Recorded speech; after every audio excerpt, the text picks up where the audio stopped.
Welcome to One-on-One. I'm Steve Adubato. It is my pleasure to welcome to One-on-One Joshua Williams, Chair, Fashion Merchandising and Management Program at Berkeley College. Good to see you, Joshua. Thank you. Thank you for having me. Talk to us about this program and also the Brooklyn connection. Yes. So the Fashion Merchandising and Management Program at Berkeley College has been around since 1970. Over the past 10 to 15 years, we've really been updating the program to be in line with what's happening in the fashion industry today. And part of that is really aligning ourselves with the industry, with the fashion industry in New York City and New Jersey, and trying to give our students an opportunity to really engage on a one-on-one level with market leaders, businesses that exist in, obviously, New York City is a fashion capital, but really giving them a hands-on experience through internships and with this new program, the Brooklyn Fashion Incubator. Let's talk about there's a Macy's connection. Yes.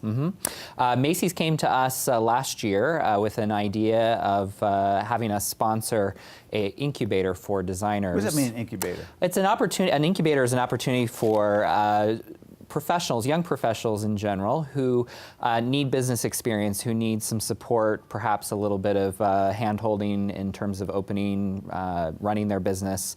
Especially in fashion, there's so many different moving parts. You know, fashion's a very international supply chain.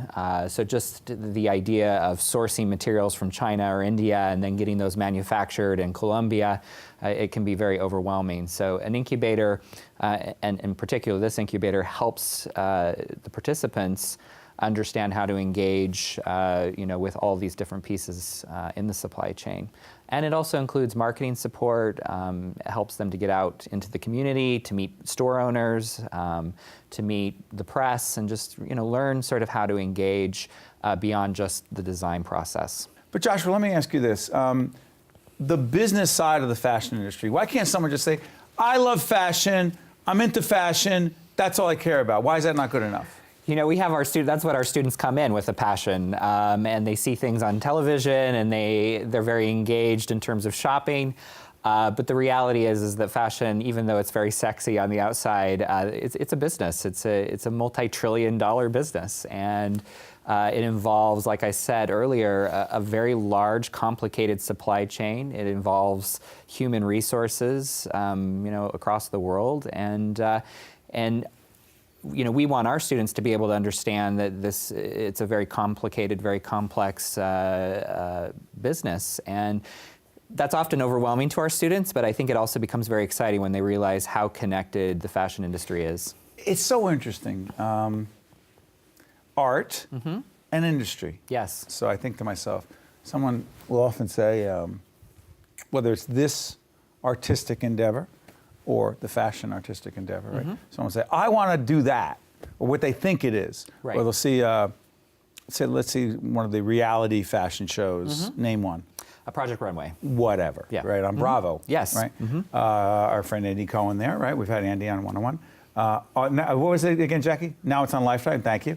Or they want to do television, this art form. And I'll say to people right away, you have to learn the business side of it. And they'll say, what do you mean the business side? And 3/4 of our work is spent with getting the sponsors, putting the pieces together, the studio piece, the production piece. That's part of the art. Am I wrong, or am I making too much of this? The art of fashion is also the business, the art of the business. Am I? No, you're absolutely on. I mean, one of the things that our students at Berkeley, they often realize very quickly that there's a math class that's involved. Retail math, yes. You mean making a budget? It's a pretty intense math class. Yeah, right.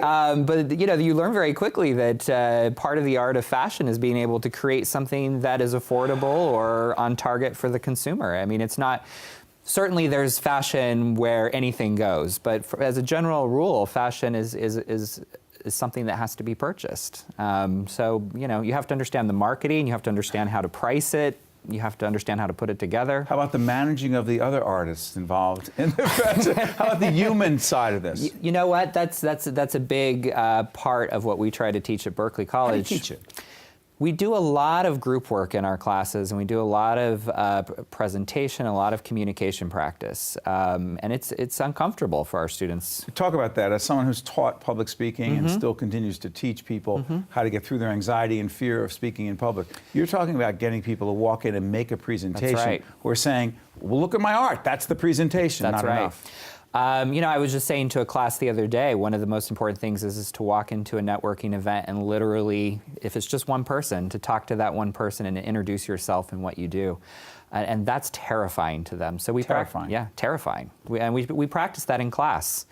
I have them get up and say something about themselves, and you know, it's ironic that oftentimes the hardest part is talking about yourself in a social situation. Yeah. Yeah. So let's talk about what happens for some of these students once they graduate and get to the next level. What kind of careers are we talking about here?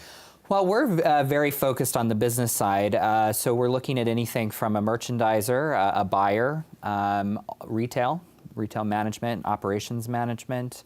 There's a lot of opportunities right now in the global supply chain and understanding. What does that mean? Global supply chain. Well, so fashion, of course, you know, very little is made here in the U.S. So what happens is we'll design a product in, say, New York City in the design studio. That then gets sent to a manufacturer in China. You know, that has to be communicated. There's cultural differences, there's expectations and pricing and all of those sorts of things.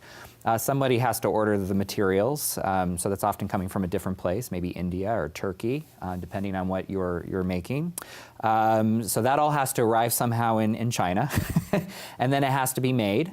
And of course, there's issues of human resources and fair trade and fair wages and environmental concerns. Lot to learn. Yeah. Give me a minute or less on e-commerce.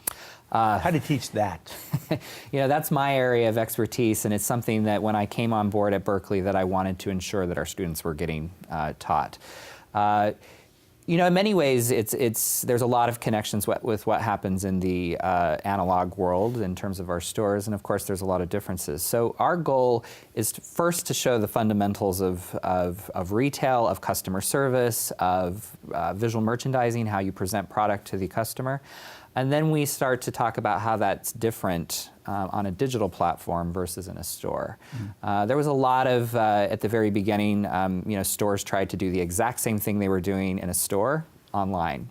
And I think we've learned now that, you know, there's a coordinated effort for sure, but things are very different online in terms of how people shop and find products. Before I let you out, give me a few seconds on the incubator program. What makes it a success and the students who are selected for it?